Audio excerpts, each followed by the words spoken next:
Pour la journée de l'AFS à Lyon le 8 octobre, je vais parler des traitements des spondylarthrites. Donc ça recoupe un certain nombre de choses puisqu'il y a quand même plusieurs étapes dans la prise en charge de ces maladies. Pour ce qui est du médicamenteux, la première attaque qui reste classique, c'est toujours bien sûr les anti-inflammatoires, avec des différentes classes d'anti-inflammatoires qui peuvent être essayées. Même si aujourd'hui tout le monde a à l'idée les biothérapies, je pense qu'il faut toujours continuer à essayer ces anti-inflammatoires, qui a un certain nombre de formes relativement bénignes qui peuvent tout à fait être contrôlées de cette manière. Par-dessus le marché, il y a quand même quelques données qui laissent à penser que ça pourrait avoir un petit effet structural, donc c'est pas plus mal.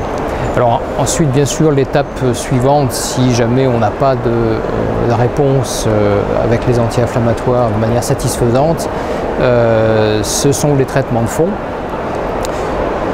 Pour des formes qui sont périphériques, on peut avoir recours aux traitements de fond classiques comme la cérazopyrine ou le méthotrexate.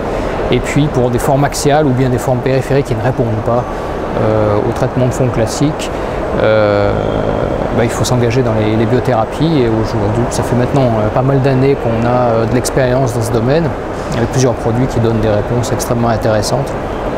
Au-delà des anti-TNF, il y a bien entendu des produits en cours de développement dans les spondylarthropathies, au premier rang desquels l'inhibition de l'interleukine 6, qui est extrêmement intéressante, puisqu'à l'heure actuelle, il y a des essais cliniques en cours dans les spondylarthropathies, qu'il s'agisse de patients qui sont en échec d'anti-TNF, ou bien de patients qui ont une indication de biothérapie, mais qui n'ont pas encore eu d'anti-TNF.